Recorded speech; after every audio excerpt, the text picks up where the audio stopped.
We all know the longest drivers in the world hit up on the golf ball, but the vast majority of you watching this video, I guarantee, are hitting down on the ball when it comes to your driver, and it is killing your distance. Today we're talking about proper ball position with your driver. I'm PGA teaching professional Todd Cope, Director of Instruction for US Golf TV and the Sanford Power Golf Academy.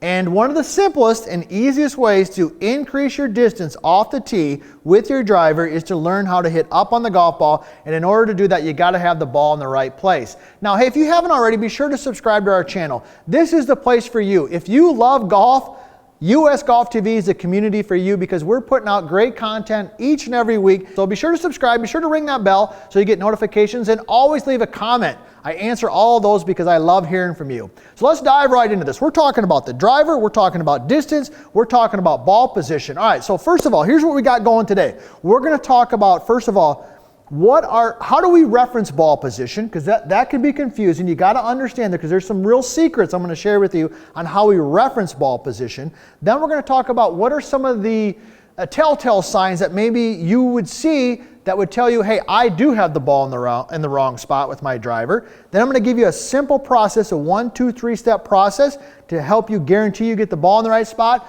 And at the end, I'm going to share with you one of my favorite all-time drills when it comes to my driver that works all the time. So let's dive right into it. Ball position with the driver. We know this, that we want to hit up on the golf ball. All right. Now, there are some golfers, PGA Tour pros, great amateur golfers, who do hit down on the golf ball a little bit. But the truth of the matter is that those who do that, they've got a ton of club head speed and they can get away with that. If you're watching this video, that's probably not you. You've got to be hitting up on it so you can maximize your distance. Now, let's talk about where should the ball be. How do we talk about ball position? Well, first of all, typically when people talk about ball position, they talk about where is the ball relative to their feet. All right, that's the most common thing. So if somebody says the ball is forward in their stance, what they mean is that the ball is towards their lead foot.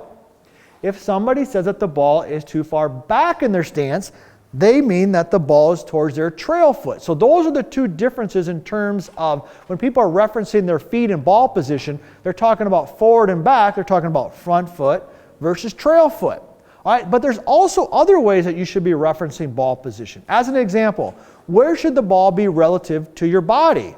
All right, so should the ball be off the zipper? Should it be off the logo on your shirt? There's lots of reference points that you can use in terms of your body, and that's a key component that we're going to dive in pretty deep in terms of where we want that. All right, and then the other one that you can reference is where's the ball relative to like your head? Is it off your ear? Is it off your eye? Those types of things. So what you want to learn early on here is when we're talking about ball position is not just where the ball is relative to your feet.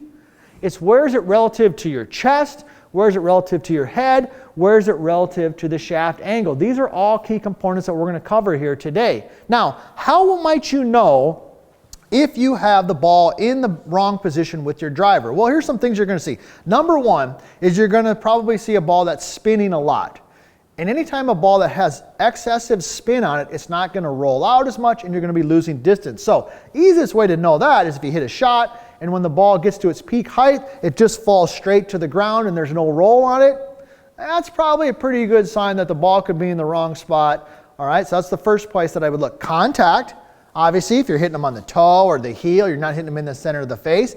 That could be another place. Or if you're hitting them too high up on the face or low on the face. Basically, if you're not hitting the ball in the center of the club face, that's probably another indicator that the ball could be certainly in the wrong spot. So let's start talking about the specifics of where we want that ball to be. Now, one of the ways I like to track my ball position with my students is I use my rhymer here because it's great for ball position, whether it be driver or short game, but I use it for a variety of different things. And of course, today we're talking about drivers. So first of all, here's what you're going to do. We want to get that ball forward enough so that as we're coming in contact with the golf ball, that we hit slightly up on it. All right, now in order to do that, here's the process that I want you to go through. You're going to take your feet and you're going to put your feet together. Okay, so the first thing I want to do is get my feet together and I'm going to get the club head up in front of me. Notice how I'm gripping it up in front. I'm doing that for a couple reasons. One is to make sure I've got a good grip, and if you've got questions on your grip, we've done a ton of videos on that. You can reference those. But also make sure your club face is square. The thing about drivers is they've got some roll and some curve up on the face here. So lots of times golfers put their club down and it's open or it's closed. So I like to bring it up front, little bit of a side note there. Get your grip right, get the club face squared up. And then what I'm going to do is put the club right down by the ball. And I'm going to take my lead foot, which is my left foot, and I'm going to separate it just ever so slightly. Notice just a little bit of a move there. And then I'm going to make a big step back with my right foot. Now what this is going to do is going to position the ball definitely forward in my stance, more off my lead heel or my lead toe. Let me go through that again. Club's up front. Get that club face squared up. Dial in your grip. Feet together. Little mini step forward. Big step backwards. That's going to get the ball in the right spot relative to my feet. All right, hopefully that makes sense. Now we've also though talked about where's the ball relative to your body. Not just your feet, but what about your chest? Well, here's what you want to make sure in ball position there. When you got that spot, you got your feet right there, right? You want that ball to be positioned off the inside of your lead arm, kind of like right in through here, all right? That's where you want that. So when I'm looking at a reference point as a coach, ball position, I'm looking at, first of all, where is it relative to the feet? Then I'm like, where is it relative to their upper body? So notice here, all right, I've got that right there. Okay, I got off my lead arm just on the inside of my arm there. All right, now I could have the ball in the right spot relative to my feet, but if my upper body is over here, now it's more off my zipper. Okay, this is good ball position for my feet, but it's really bad ball position for my upper body. That's going to be disaster. All right, another thing, let me give you one other tip here up here on your head. So that's ball position for the feet. There we go, that's ball position for my upper body. Now how about your head? What I want you to do with your head for ball position is I want you to take your lead ear and tilt it just a little bit. Notice how my lead ear went up, my trail ear went down, okay? That also moves my eye line a little this way. That's another key component when it comes to ball position. So we want to hit up on the ball. We got to get the ball in the right spot. Where is it relative to my feet? Where is it relative to my body?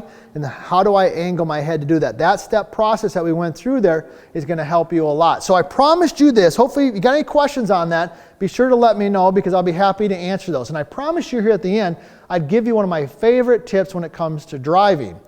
And this is one that I've used for years. So here's how it works. It's super simple, and I guarantee it's going to help you. So you already know your process. Get the club up, face square, feet together, little separate. And I got my rhymer here. This is beautiful because I got the slider right here. I can see right where it's at. Okay, little step back, off the lead arm, ears tilted a little bit. Okay, now what you're going to do, the tip is before you swing the club, start your swing, just hover it above the ground just like this. Notice how I've got the club just hovering back behind the ball. Now a couple things happen when you do this. Number one is that it sets the tone for swinging through the golf ball. Think about it. This is the only club that every time you hit it, the ball's in the air. When you hit a 3-wood, when you hit a 4-iron, you hit a 7-iron, you hit a pitching wedge, the vast majority of the time, unless it's a par 3, that ball is on the ground. But every time you hit this club, the ball is teed up in the air. And it's teed up pretty high, quite honestly, all right? So when you're set in there, get the club and just hover it above the ground. And it'll set the sensation of swinging through the golf ball versus down on the golf ball. The second thing that happens is it really helps with rhythm and tempo because when the club is in your hands and it's hovering, you have to bear the weight of the club. When I put the club on the ground is bearing the weight of it. Okay, when I hover it, now I'm actually bearing the weight of the club. And what this does is it really helps smooth the takeaway and can really help you in your transition. So just taking that driver, hovering above the ground will give you the sensation of swinging through, but also really help your rhythm and your tempo. So when we're talking about ball position, next time you go to the golf course, ball position is important. But it's really important in terms of understanding where is it relative to my feet, where is it relative to my body, where is it relative to my head, all right? So when you go to the golf course next time, here's what you're going to do. Get the club in front, get the club face squared up, get your grip dialed in, put your feet together. Separate your lead foot just a little bit, big step with your trail foot, make sure the ball is off your lead heel, it's also off the inside of your lead arm. You're going to take your lead ear and tilt it a little bit. You're going to use that nice little tip where you hover it above the ground like that, and you're going to go ahead and make your swing. What you're going to see is you start hitting up on the golf ball, which is going to increase your launch, decrease your spin, and help you start adding some more distance.